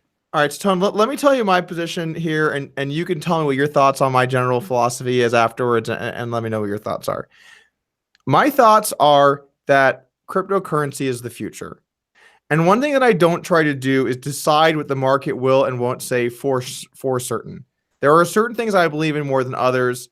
Generally speaking, Bitcoin is usually the biggest thing I own in terms of percentage of my portfolio. But at the same time, I'm not going to have the viewpoint that what I like, everyone will always like, and what I don't like, no one will like. My viewpoint is I'm going to approach it with a mixed strategy, kind of like in poker. If you always bluffed, it's easy to play against you. If you never bluffed, it's easy to play against you. I have the same strategy when it comes to investing in cryptocurrency. I'm going to primarily invest in the ones that are most likely to succeed, to decrease my overall volatility, and because the big ones today are most likely to be the big ones in the future. However, I'm going to balance that strategy with some mid to large cap ones I think have a lot of good potential due to some of their properties, things like Monero because of its privacy. And I'm going to round that strategy out with smaller plays into more speculative small cap coins that can also grow down the road. Because here's the thing, we don't know what the future is going to hold. If you look at the top 10, 50 coins from 2 years ago, 1 year ago to today, it's radically different. That will continue to change. Many will fail. Most will fail, but some will succeed. And so my mixed strategy is going to have a primary focus on investing in the larger ones that are already more established and safer, with the most infrastructure to continue that success down the road, with some plays into the mid to small cap coins that have some potential to actually solve problems because they have some real world use.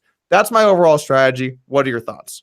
Well, you're applying like the stock market philosophy to the cryptocurrencies, right? So are you treating these cryptocurrencies like companies? Well, most of them are, right? There's only very few that aren't. Anything other than, I would say Monero is closer to being a company than Litecoin is. I think there's more decentralized development on Litecoin than Monero, but that's just an opinion. Fluffy Pony can yell at me for that one later. Luckily, he's already been on the pod, so he can't yell at you 2 weeks or 3 weeks ago.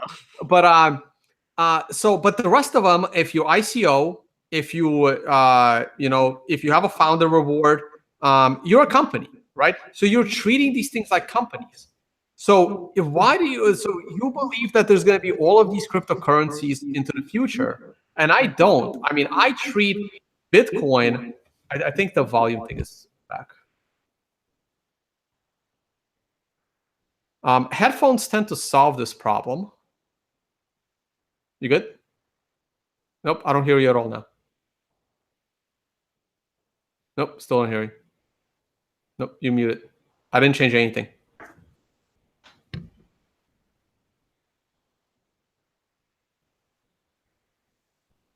Nope.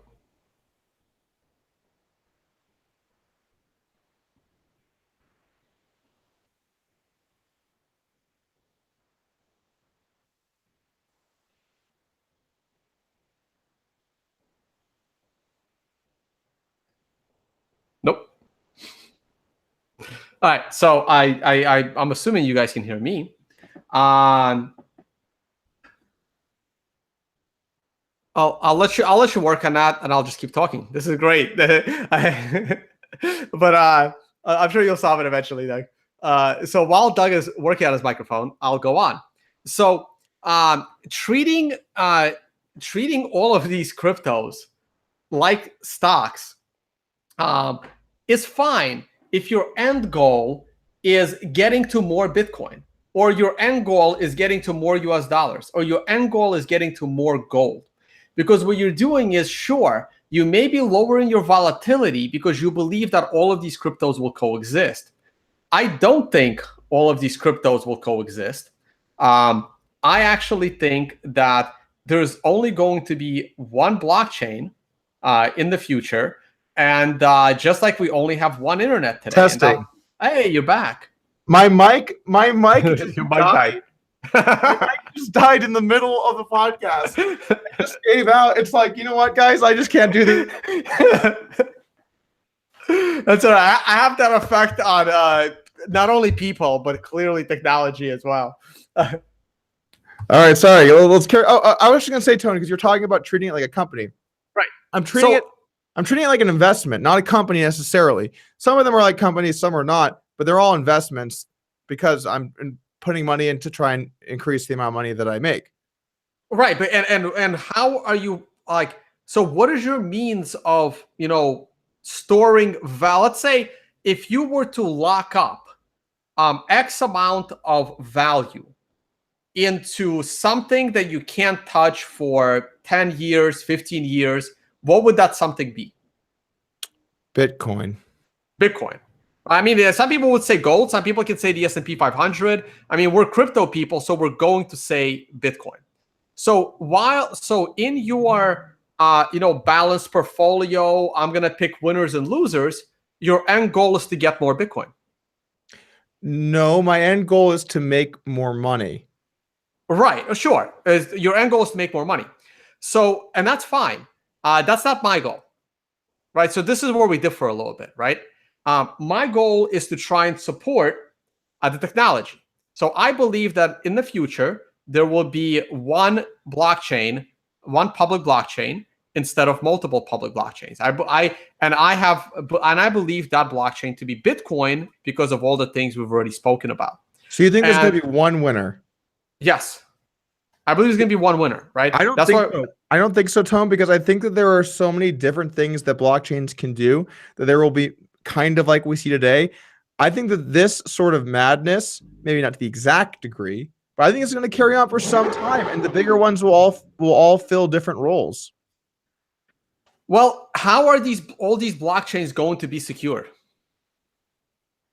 Well, that's going to be the concern of each individual development team. I mean, like, I can't, like, I don't know how do you want me to answer that question, Tone? Well, right. Well, because right now, right, we have proof of work, we have proof of stake. NEM did something, proof of importance, God knows what else. IBM is working on proof of time. Okay, so I believe that if you're not proof of work, you're not even a blockchain, and you're 100% corruptible. Like, you're not going to have immutable data. I think it's just a joke. Okay, if you're not proof of work, it's a joke. now again, that takes us into the proof of work realm of Monero, Litecoin, Bitcoin, Dogecoin. And within those, having just one is the most secure possible thing versus four. Let's say all four of them are even, right? Let's say each four of them are taking up 25% of the global mining hash rate, right? I mean, this is what Bcash wants, right? Bcash would first have to go 50-50 hash rate versus Bitcoin before Bcash can try and take over all of the mining, right? So as long as Bitcoin continues to separate from Bcash in terms of its mining power, Bitcoin stays more secure than Bcash, because if your proof of work blockchain has less energy being burned to mine those coins, your blockchain is less secure by default. So to me, they're all competing for the same electricity. They're all competing for hardware equipment. And at the end, it won't make sense to mine an insecure chain. I think that there can exist many blockchains simultaneously. I think that there already are many blockchains coexisting simultaneously. I think if we look at the rate at which more are deployed every day, it's constantly increasing. It will continue to increase. I think as people become more sophisticated and learn more about what different blockchains can do, they will continue to become interested in other ones. I think this is why Bitcoin's dominance has shrunk for a long time. I think this is why long-run Bitcoin's dominance will continue to shrink. I think that the market can absolutely sustain many different currencies equally. All of those things said, I still think Bitcoin is by far the most likely to remain number one for the foreseeable future, if not forever. I still think that, which is why Bitcoin's my biggest position relative to all these other ones. But you're pretending they all do the same thing, Tone, and they don't. They do different things, and maybe those different things have utility for different people. So why can't cryptocurrencies with different utilities coexist in a manner where they can all have some share of the market and grow together? I don't believe in any of those utilities, for starters. I don't believe privacy? You don't believe in privacy? Well, no. I believe in privacy. That's why I use things like Proton Mail and I use VPNs. It would be nice to have this stuff. It would be nice to have a VPN system embedded in the backbone of the internet, but it wasn't built that way, unfortunately. So we got to pay for VPN. And it's an expense that most people don't want to pay, right? What about supply chains? What about something like Walton Chain where you can track? But no, that blockchain is useless for that, though. Well, my point here is that there are different utilities that blockchains can provide, and they're not all the same. And so, but that's the thing. Like, I don't see any utility a blockchain adds to supply chain. I don't see any utility a blockchain adds to real estate. I don't see any utility a blockchain adds to medical records. I don't see any of those utilities being viable. Well, medical records specifically is sort of like a pain in the ass right now because it's hard for people to get the information about your health easily. And oftentimes the providers of the healthcare don't have like the system in place to be able to get something from someone else. And there's all of this like bloat. A blockchain will not solve this problem. Why? A blockchain will make this problem worse because if you put medical records on the blockchain, you have the ability to permanently delete your medical records just like you do with your Bitcoin. So yes, sure, but you also have the ability to get rid of your medical records here anyway. I mean, having your medical records on the blockchain so that you could show your doctor exactly what's happened in a verifiable way when it's you and you can prove it's you. I don't see why that doesn't have value. No, it does have value. I'm just saying it doesn't need a blockchain to get done. Like, this is not a problem solved by a blockchain. You will create a problem of permanently deleting your medical records if they go on a blockchain, however. Like, inaccessible to you, even yourself. Like, that's what a blockchain does. That's what Bitcoin did. The Bitcoin, Satoshi Nakamoto's innovation was to give us bearer instruments on the internet, where because your data is unconfiscatable, you are solely responsible for that data. So you can lose it and you can lose your own access to that data. Now, the trade-off is no one else can have access to that data if you have the right encryption key, aka password, right? So anyone that says blockchain will solve this, I'm like, really? So how do you prevent yourself from deleting your medical records or make them inaccessible to everyone in the world? And if you say, I will have fail safes for you not to do that, and I will say, well, the only way to do that is not to have a blockchain, and then someone else has access to it to back up your stuff. Again, we're talking about Bitcoin banks versus holding your own Bitcoin. Right. So just taking medical records to the side for a moment here. For what it's worth, I definitely agree overall that blockchains are trying to be used for too many things. And I think that most clearly the parallel I can draw the easiest is poker. People are trying to put poker on the blockchain. It's like, there's no reason for there to be a blockchain here. No reason. Like, this is just only being done because people can make money from it, promote their own token, and then try and essentially like use cryptocurrency to build a business and make money. There's no reason for this to be on the blockchain at all. And there's a lot of stuff like that. There's a lot of needless blockchains, a lot of things needlessly going on blockchains. It's hot right now. It's so hot right now. People just have to do it because they want to make money, or they think they have to do it. So I agree with you. But I also think that it's kind of silly to pretend like there aren't other valuable things that can be done on a blockchain other than store value. Store value makes the most sense. That's why Bitcoin's the biggest. That's why it is what it is today. But certainly there can be other utilities using blockchains. I don't see why you have such a closed-minded view. Like, why can't you just be like, why can't you look at it in individual instances as you go along, instead of just thinking like they're all not, like they all shouldn't be on a blockchain? I have. I mean, I've explored every individual instance, and none of them make sense. Now, a blockchain has been very good to the world of poker and all of online gambling because it provides this, censorship resistant and finite value transfer that you can't charge back, right?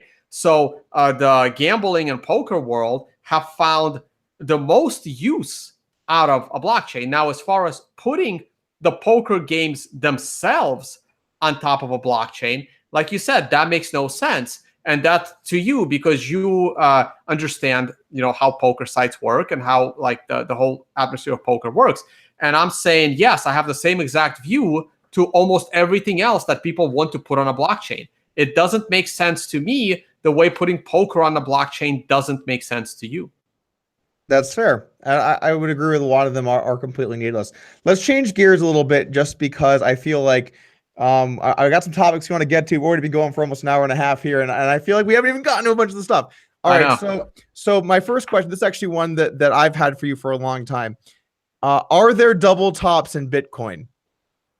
On a long-term scale, we haven't seen any yet. I mean, as a trader, I believe that double tops are meant to be broken, whether on every time scale, right? Again, we almost saw that with the stock market when there was a double top in the S&P 500 between the 2000 crash and the 2008 crash. And while many gold bugs and gloom and doomers thought it would be the end of America, here we are, almost doubling that double top, that famous double top that took 7 years to develop.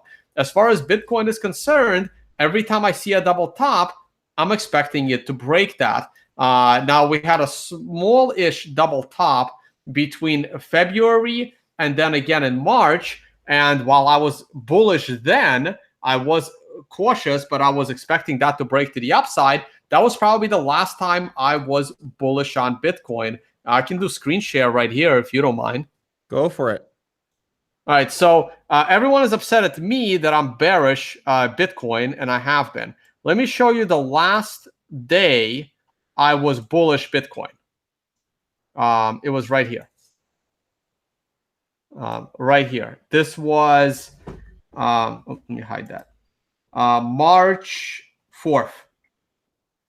Nope, no, the day after, actually. I was bullish here too. March 5th. March 5th is the last day I was 100% bullish Bitcoin. But the next day, see that red arrow? That showed up as one of my technical analysis signals. And while I expected this pullback to only go to the 50-day moving average and then bounce back up to the upside, the blue line, so I cautioned my viewers that, hey, I am bullish Bitcoin, but very short term, I'm expecting it to fall based on technical analysis. That short term fall turned into a much bigger fall, and I have remained bearish ever since.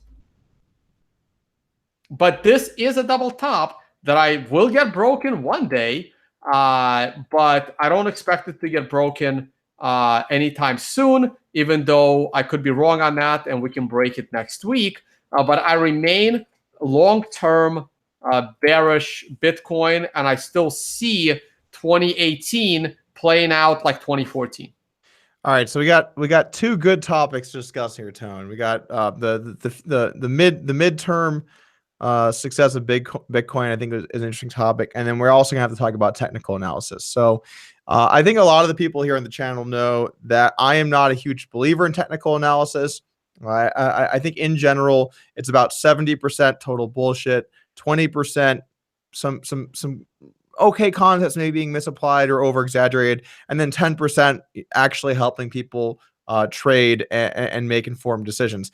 I think the vast majority of technical analysis is just if you get enough people drawing triangles, some draw the correct ones. Can you explain why you believe in technical analysis and what your thoughts are about TA as it's used as a whole in cryptocurrency? Sure. So maybe your face, not the graph, would be nice too. Oh yeah, hold on. Let me do that. Forgot about that. No one wants to see my face. The graph's probably better. Okay, so my view on technical analysis is, again, having a math background, having a statistics background, I really like using statistics to raise my odds of success. And some of these triangles that get drawn have statistically, at least at one point in history, been determined to be more statistically probabilistic to have the price move in one direction versus another. Now, we can also say that if enough people are drawing the same triangle, then it's like the mass of the crowd all thinking the same way, which is also not a problem, right? That actually helps the trader. If everyone sees the same triangle and everyone is going to sell the moment something happens, that only adds to your probability of success. Now, coming from the poker world, you know very well about statistics and probabilities, right? Because every time you're dealt, your two cards, you know exactly, maybe not exactly, but you probably do because you're a professional player. You know exactly what your probability is based on the available information that you see, okay? Now, another really important skill for a trader, whether it's technical analysis or not, is patience, which is another skill for poker players, right? The patient players usually do much better, and those are the two skills. This is why poker players transition very well to being technical analysis style traders. They have learned patience and they have an idea of statistics. Now, and the reason why I like it is because people can disagree on the fundamentals of an asset. And just because you think your asset should be worth $1 billion, gold bugs, it doesn't mean that the world is going to agree with you, right? So, and technical analysis will help you guide through it because you're actually seeing where people are putting their money and what they think of. They're putting their money where their mouth is, basically. And it's all in the price history. Now, there are infinite number of technical analysis strategies, and no one can master them all. You pick and choose what works for you. That's my street. Are you in a NASCAR race right now, Tone? Apparently, I'm on the 7th floor of my building too, and seems to still hear outdoors. I'm on a quiet street too normally, but so you have to pick and choose your areas, and you only trade based on technical analysis where you feel the odds are in your favor. I will say one of the best tools of technical analysis is you don't have to be right more than 50% of the time to win. You can actually be right less than 50% of the time to win. Technical analysis helps you be more responsible by setting the right stop losses and entries. So you enter based on certain criteria, and you have a specific metric of where you say, hey, you know what? I made a mistake. I'm going to take a small loss. And I think the best tool for technical analysis is providing you that mathematical stop loss where you have to admit that your trade has failed and you need to get out. Now you can have that mentally if you have the mental ability to exit when you're supposed to on a bad trade, or you can set that automatically and then the market automatically takes you out of that trade. So I think those things are like a fundamental analyst. As a fundamental analyst, picking, hey, you know what? I think I'm gonna buy, token X because I like what they're doing, and the price is so and so. If you're not if you have no insight to technical analysis, what is your metric for saying, you know what? I don't think this is good anymore. Where is you have no statistical metrics to tell you where you should fold that hand.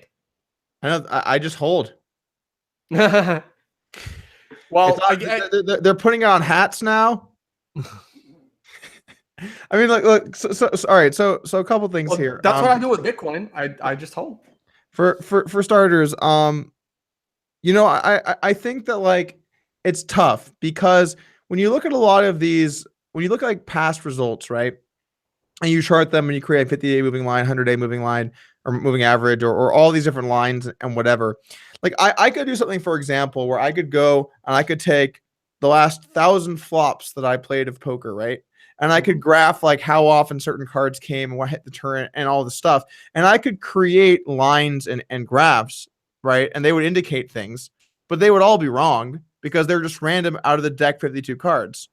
So my take is by going into the past and finding lines that fit, what you're doing is you're just taking things that happen and then finding a line that's convenient for that, but doesn't necessarily mean that moving forward it's going to be the correct line.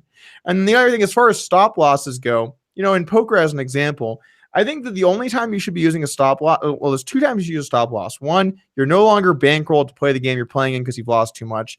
2, you're not playing well because of emotional tilt. You're not able to play your A game.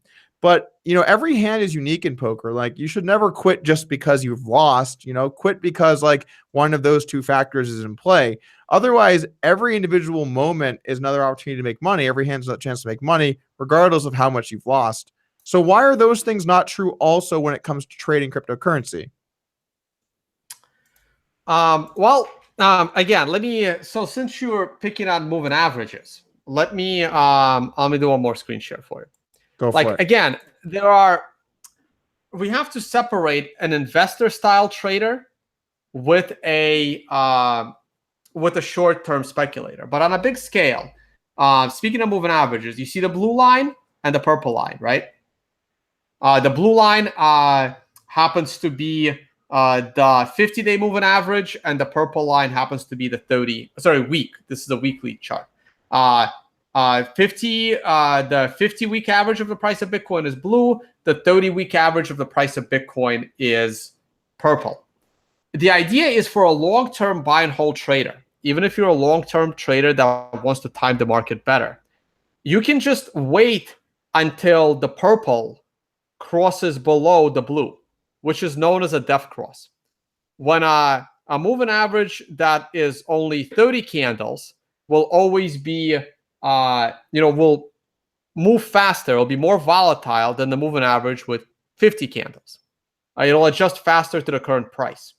And the moment they cross, this is when you say, hey, you know what? I held. It's time for me to sell and go completely into cash. When do I go back into the asset? When they cross in the opposite direction. So this cross took place at $550. They back in August of 2014. They crossed in the opposite direction. Let me hide that. They crossed in the opposite direction in November of 2015. So over a year later, what was the price when they crossed? The price was approximately $325. Okay, So even if you mistimed it, the price was still under $400. the purple line is the week and the blue is 50 days. Is that correct? No, they're both weekly. It's the average of the last 30 closing weeks and the average of the last 50 closing weeks. Oh, I see. Okay, gotcha. Okay, right. So just as a simple moving average strategy, and you can use your own numbers. You don't have to use 30 and 50. Traditional traders use 50 and 200.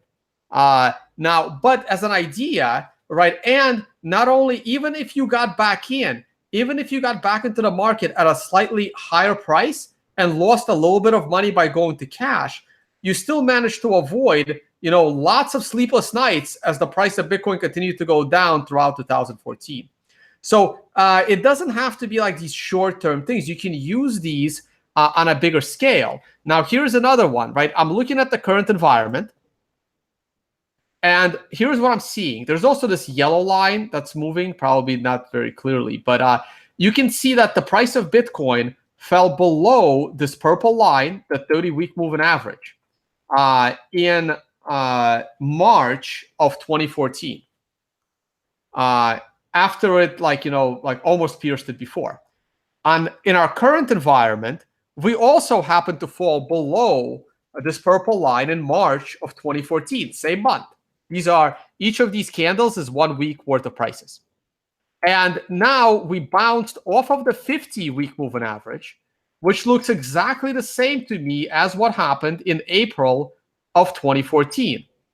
We have now bounced all the way back, and we are now touching this purple line, the 30-week moving average, from below with our price. The purple line currently sits just above 10,000, and our current price is at about 9,500. We bounced off this blue line coming into the purple. We bounced off of this blue line back in April of 2014 as well, went into the purple into June. Okay, and June is, a couple, 3 weeks away for us. So if we go back down from here, and I see nothing in our current environment that's any different than what I witnessed and wrote about back in 2014 in my articles.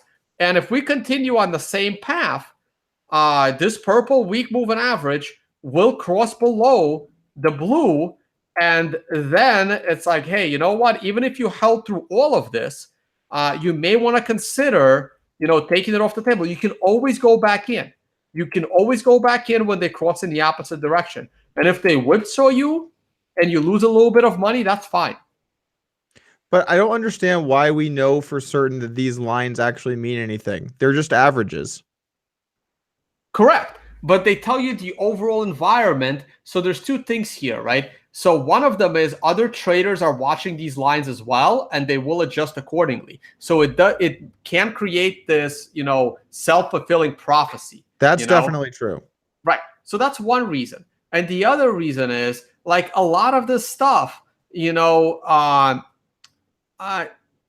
doesn't just come up out of thin air, right? It does seem to be statistically useful, which is why it became popular in the first place, right? Like in the stock market, there's a saying, sell in May and go away, right? And look what's happening right now in the stock market. It's May, and we've already been going down for a little bit, right? So like these sayings don't come out of nowhere. Like at one point, they were statistically accurate. And once everyone knows they exist, they become less statistically accurate unless enough people are in groupthink, making them once again statistically accurate.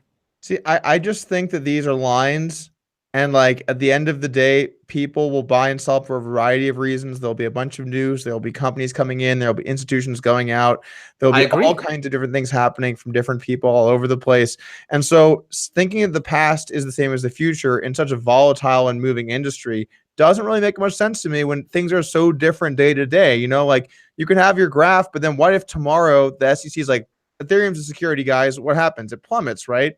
And there are all kinds of much smaller factors at play day in and day out that I think are what end up defining the market. Of course.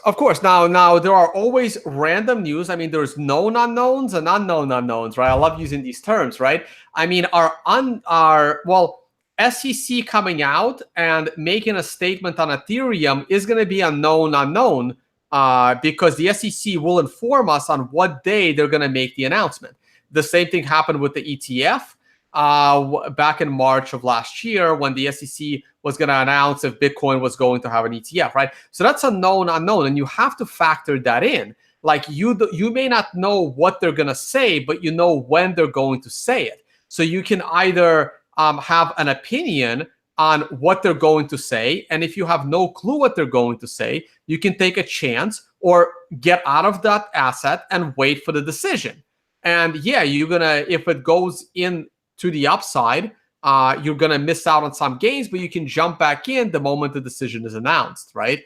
You can like sit there with your finger on the buy button, or the other way around, with your finger on the sell button if it doesn't go against you, right? So, but these are known unknowns, and you need to be prepared to deal with them.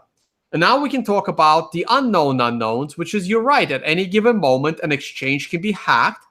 Any kind of random news can happen. There could be these unpredictable announcements and events, and you can't predict them.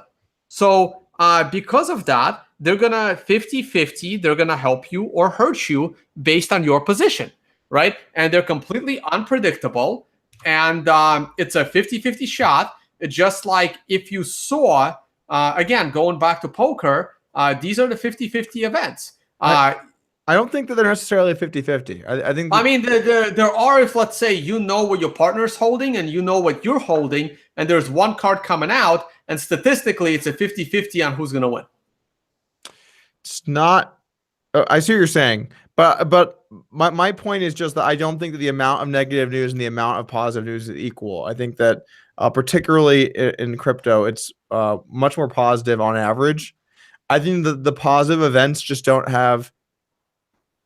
I think news is in general more positive. I don't think it's an even flip. How long have you been in crypto? Well, I bought my Bitcoin in 2013. Okay. Like in bear markets, like the one we had in 2014, most news was spun as bad news. Like there wasn't that, like we had all this good news in 2014 and it did nothing, right? Like all of these companies were accepting Bitcoin. Everything was looking good. And the regulation noise, like a lot of it has to do with the market. Look, I still think we're in a bear market, and bad news will affect the market more so than good news, at least for the foreseeable future, in my opinion. Like I'm still very nervous, and I'm still expecting Bitcoin to make a lower low than 6,000. Wow, that's a pretty big call. I mean, considering we've rallied a bunch back. But what do you think about this philosophy that, over time, I think that Bitcoin will succeed. I think cryptocurrency will succeed. And so by trying to play the market and trade, you could be missing out on what I believe to be very, and I say this as not a financial advisor, I always have to say that here on the channel, information, entertainment only, guys. Trade at your own risk. Anything that's put in the markets, it could be lost. But anyway, and I have to say that I treat people with adults, so I don't give any disclaimers. Yet for some reason, I'm the bad guy who thinks that the average dumb person needs to be protected from the ICO scammers. I'm not giving disclaimers. I'm not giving disclaimers to help people. I mean, I love you guys, but I'm giving disclaimers so that I can't get sued, because there are so many crazy people out there that if they lose money, I heard, look, everything's risky. Anytime you invest money, it's risky. It's risky, guys. It's risky business here in the cryptocurrency. It's the Wild West, okay? It's the Wild West. Don't let people steal your ox. I don't know where that's going. Anyway, so going back to this, though, I believe in the long-term success of Bitcoin. Certainly, I believe in the long-term success of cryptocurrency in its entirety. I believe there'll be a bunch of different successful currencies. And so because of that, I don't want to have a lot of my money on the sidelines when I believe that over time I will make money trying to day trade and play with the market when I could just, kind of for sure be winning. What are your thoughts on that? Well, this is why I don't day trade anymore. And I just hold my money in Bitcoin, because I believe in the long run, it will succeed. And I believe that in the long run, it will outperform all of its competitors the way Amazon and, continues to outperform, all of its competitors, right? The way the leader continues to outperform, the way Google continues to outperform its competitors in the search engine or video hosting space or everything else that Google does. So to me, thinking that someone is going to surpass Bitcoin is like thinking that someone is going to overtake Amazon. Yeah, I don't foresee Bitcoin being overtaken. But you know what, Tone? I'm a gambling man. I'm a gambling man, and I'm willing to offer you a wager here on the podcast as a gambling man. Sure. I am willing to bet that Bitcoin will not once again drop under 6,000, and I will bet you 1 Bitcoin. You have to put your money where your mouth is here, Tone. 1 Bitcoin. And no, you see, it's a rough bet, right? Because I lose in this bet. Because if it drops under 6,000, I make a lot less money than if it doesn't. And what is our timeline? I'm saying ever. I don't think Bitcoin's going to 6K again ever again. But ever, then I never have to pay you. Well, here's what we'll do. We'll settle up front. I mean, we can figure that aspect. It's not too hard. I mean, I try not to bet, especially publicly. If anything, the bet would be, X amount of fiat, right? Because instead of a Bitcoin, right? Like we can bet shitcoins. I'm okay with that too. No, like X amount of fiat, right? Like we can bet the. I know. we can bet because it has to hurt you if I'm right as much as it would hurt me if I'm wrong, right? Like for example, if we set our timeline for 2 years and Bitcoin goes up to 50K, I lose 50K. But if it goes down to 3K, I only make 3K, right? So it has to be, let's say, a $10,000 bet payable in Bitcoin on an X amount of timeline. All right. 2 years, 10K. Bitcoin doesn't go under 6K. I mean, come on. Those are your terms, man. Those are your terms. I'm giving you your terms here. I'm a Bitcoin bull. I need my hat like Jimmy Song. All right. So our timeline would be the end of 2019, right? Year and a half. Sure, year and a half is fine with me too. All right, we're gonna remember this. I think the people are gonna remember, Tone. I think if Bitcoin goes under 6K, there's gonna be some tweets. All right, fine. I still think we're gonna go under 6K, and sure, I'll put. Right. How much are we putting on? We should decide which exchange as well. Just so. No. We're putting X amount of fiat. I know. It's fiat. Oh, bring which $10,000, right? How many dollars do you want to bet? Name it.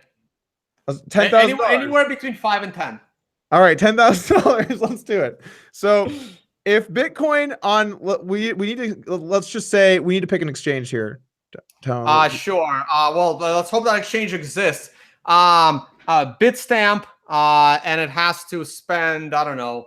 We can say that slightly lower value. I see how we're playing it right now. All right, fine. You name one. All right, let's say this: the average of Bitstamp and Coinbase, and if one doesn't exist, we just use the other. Sure. All right, book $10,000, Tone. Good luck. All right, 6K on 6K. It's funny though because like I'm so much more like if it goes up, like we both win if Bitcoin doesn't do that. Right, like, right. Exactly. We both win, right? Because right, and we're going out to 2019, right? So if one Bitcoin goes to like 100K, I only have to give you like 0.1. That's true. You just owe me 10K in Bitcoin, so yeah, but it would still be 10K. So there we go. Right. It would still be 10K.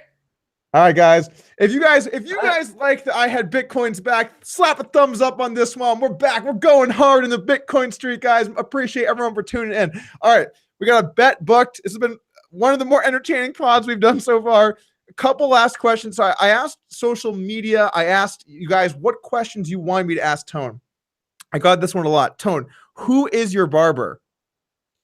Oh man, you know what? No, my barber is actually really, really good. Like it's not the barber that's the problem. It's my head. Don't blame my barber. There's not much more I can do here. My barber is really good, but sooner or later I'm gonna have to shave it. Oh man, you know what the thing is though, Tone? Shaving it and not looking back, I think it's the play.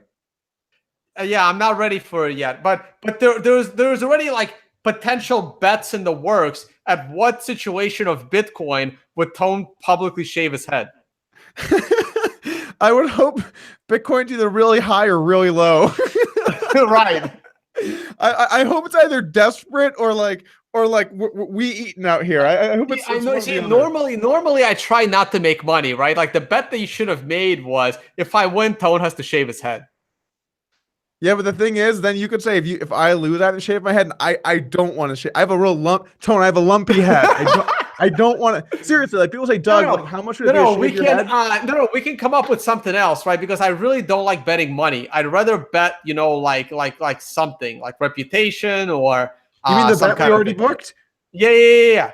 What do you mean? We already booked that bet, Tone. No, that bet is it. I'm just saying I prefer to bet things other than money. Oh, I see. Yeah. I like that. Like, so for example, there's this guy, there's a poker player named Elke, and he has blonde hair. And me and my friends, we had this bet amongst us, and it was really only a negative free roll. I don't know why we did this, but if he beat us in the heads up tournament, whoever lost to him had to dye their hair blonde. Right. Like these are the kinds of bets I prefer, right? Yeah. But yeah. So think about it for like 24 hours, and maybe we'll change it to some kind of a social thing instead of money. I mean, the end result is the same, right? It's not about the money. It's whether you win the bet or not. I'm feeling pretty good about Bitcoin. I'm feeling pretty good about Bitcoin in 2018, 2019 right now. I'm feeling pretty good. A lot of people got liquidated. You see someone got liquidated for 120 million or something a couple days ago? Yeah, you know what? But it's not that easy, right? Because you don't know if they were hedging another bet. So that's true. Like a lot of that stuff is somebody could have gotten crushed, but you don't know if they had a bet on the other side and they were waiting for one to liquidate and the other one to just keep going.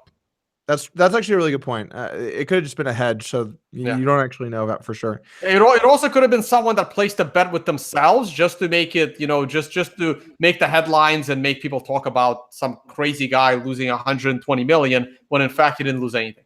That's a really good point.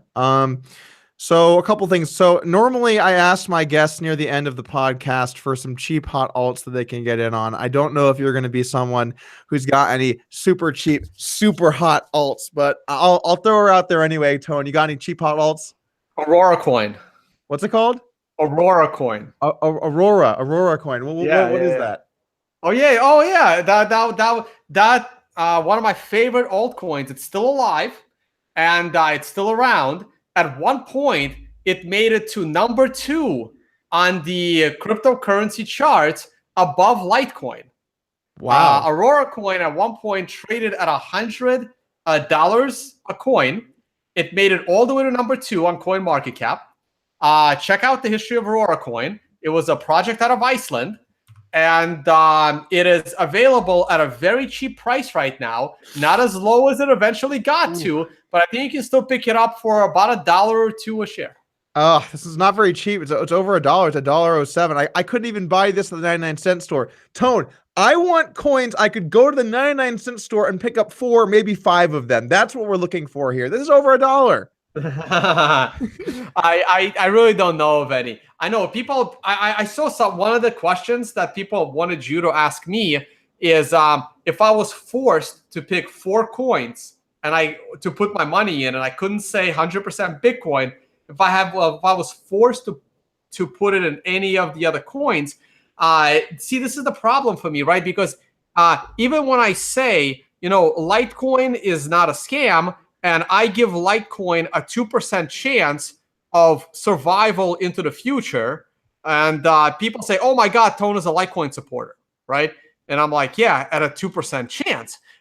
So again, if I was forced to make a portfolio of other alts, it would be other legitimate proof of work coins, because everything else to me is a scam, and it's not about the money. I believe in the technology, and I don't like scamming unqualified investors. So the only 4 proof of work coins that I am aware of are Bitcoin, Litecoin, Monero, and Dogecoin.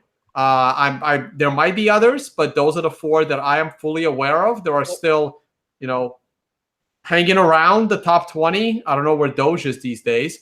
So by default, it can only be those. But I would never ever do that. I would just keep it all in Bitcoin. That's totally fair. And by the way, on the Litecoin 2% thing, I know exactly where you're coming from. I actually tweeted something a couple days ago. I follow basketball a lot, Tone. And I tweeted that of teams to be down 3 games in a series, the 76ers and Raptors are 2 of the strongest teams in that position. So they're like the most likely to win of teams down 3 games in a series. And then people are like, no, you don't get it. They're going to lose. It's like, guys, I'm not saying they're favorites, okay? I'm not saying that they're going to win. I'm saying that compared to most teams down 3 games, they have a much better chance. And then they respond, no, you don't understand. They're going to lose. It's like, right. And I'm dealing with this with my price, like quasi predictions, right? Because people ask me, well, how low can Bitcoin go? Because remember, I'm a bear. I just placed a bet that I'm expecting us to go below 6,000. And people ask me, how low do you expect Bitcoin to go? And my answer is, it can go as low as 1,300, in my opinion. And in fact, 1,300 to me is probably the highest probability of any other number, right? So I would give 1,300, let's say 23, 24% chance, maybe up to 25% chance. I would give 4,900 the second biggest chance at like maybe 24, 23%, right? Slightly lower than that. It doesn't mean that we're going to go to 1,300. It doesn't mean that we're going to go to 4,900 in reverse. It just means that those numbers are my highest statistical numbers, just like when there are, 32 teams going into the World Cup, one of those teams has the highest percentage of winning. That percentage will not be above 50% unless that team is amazingly good. That percentage will probably be maybe 12%. Same thing with the poker tournament, right? There is somebody at that table that has the highest statistical probability to win, correct? In any tournament. It doesn't mean that person is going to win. But yeah, no, that's totally true. And that's actually one of the reasons why I think poker is such a beautiful game compared to like chess. Chess is a great game too. But from like a gambling perspective, if people are going to gamble, you got to have some spice in the market. People have to be able to be like, oh, turns out I was right about BitConnect. I knew it was going to go up to $300, right? That has to happen so that people can get involved. By the way, guys, if you head over to Twitter, I've just tweeted out right now, I just bet Tone Vays $10,000 that hashtag Bitcoin will not go under 6,000 by the end of 2019. Who will win? And you guys can vote. I think the people are going to have my back here, Tone. Well, it doesn't really matter if the people have your back. It's all going to be decided upon with the price of Bitcoin. That's the great thing about the markets, though, right? Like, if you're a contrarian and if you think that you see it in a different way and you're right, you get paid. That's the great side of trading. Remind me never to play poker with you. I've never made a public bet, and you baited me into it. I know. I did a good job, though. You know what, though, Tone? I'm a big believer in putting your money where your mouth is. I personally have done that where I got the worst of it many times. I'm sure some of my followers from poker, I've seen Phil Hellmuth drain that 3-pointer. That was insane. But I'm a big fan of, like, if you believe, you got to put at least a little money where your mouth is. I'm big on that. Okay, so here's another option. If you want to take the 10K off the table, up to you. If I lose, I shave my head live on camera, even on your show. Okay, you'll shave your head on my show. Bet, I'll have my head shaved on your show. But if you lose, you admit that technical analysis works because I'm making this call 100% based on technical analysis. All right, I'll tell you what, Tone. I'll tell you what. How about we do both? The $10,000 and I'm not doubling down. One embarrassment would be good enough for me on this one, not both. I'll come to New York and I'll shave your head, Tone, live on YouTube. So that's another option. Another option is to change the bet to be those two things. You would admit that technical analysis is legit and maybe attend one of my technical analysis classes, and which you can you're welcome to do regardless. I, instead of paying you 10K, I will shave my head on your show, or you can even shave it for me. I don't know, man. 10K is a lot of money. So, Tone, do you want to talk a little about your technical analysis class for some of the people here that are interested in it? Sure. So I teach the basics of technical analysis. I just recently launched my website, tonevays.com. So if you head over to tonevays.com, there is a workshop link there. The only one that you can currently register for is the one in Philadelphia, taking place in 2 weeks. And then I'll be in Ireland and London in the middle of June. And the agenda is pretty much here. I explain what candlesticks are, chart patterns, those moving averages that we talked about. And it starts out from beginners and it gets into some more advanced forms of technical analysis, like those numbers that you see on the tops and bottoms of my charts. And it's good for both beginners and advanced traders. I've done about maybe 5 or 6 of these already. I keep it to a small group, and everyone always enjoys it. I haven't had any complaints. And I'm teaching people how to read charts and how to use technical analysis. This is not a promise to make money. This is more like teaching you how to, drive a car, and what you end up doing with that car is really up to you. You could end up winning NASCAR, or you could, get into a horrible accident. So obviously, learning technical analysis isn't in itself promissory, but if you continue to study, I believe that it does give you an edge in your trading. That's honestly like a very reasonable perspective on technical analysis, though. Like I feel like there are too many people with technical analysis that are like, guys, do you want the answers to the universe? Have you always wondered why everything works the way it does? I present to you line 4. It's an average of the daily, like it's just like, dude, like, right. come on, And this is also why I don't advertise outside of my YouTube channel mostly, because I want every person that is sitting there to know exactly who I am and know exactly why they're there.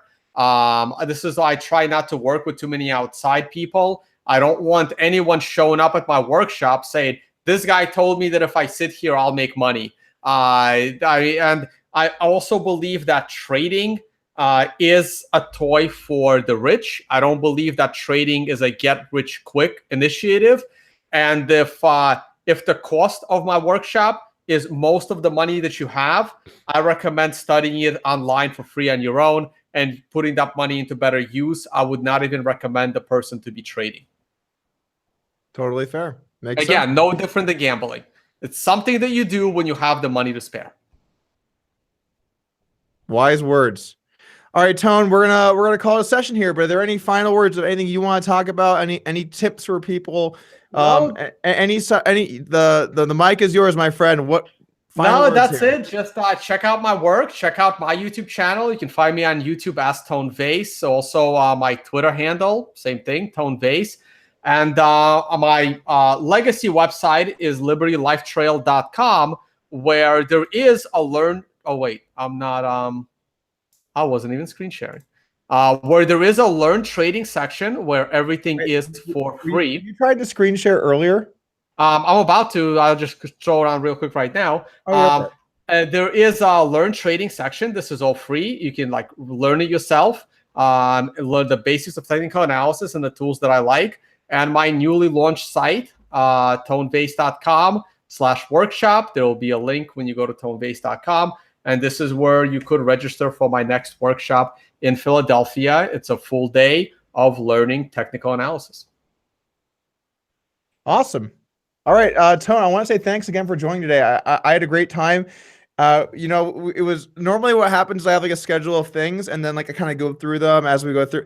But we just dived right in there and I didn't even use this. We just basically talked about, in fact, at points, I had to be like, let's talk about less, Tone. You're talking about too many things. We got to hone in on some stuff. But I just want to say it was a great podcast and thanks for coming on. No, thanks for having me on. Hopefully we'll do it again in the near future. Sounds good to me. And I want to thank you guys, the good viewers of the podcast. Thanks for tuning in today. It's been great to have you. A lot of great comments, and I always appreciate slapping a thumbs up on this guy and tuning in. So where are we going from here? Well, that's a great question. We're actually currently looking for some more guests. I will let you know on Twitter at DougBulkPoker as we figure it out. But generally speaking, every Monday you can tune in here. Of course, if you want to hear this podcast on the go, you can do so on iTunes, SoundCloud, all of those podcasting platforms. I don't know them. Someone else does it. I'm just told that I should say it at the end of the podcast. So I'm saying it, and these are words. Once again, thank you for tuning in, and I'll see you guys again soon. Peace.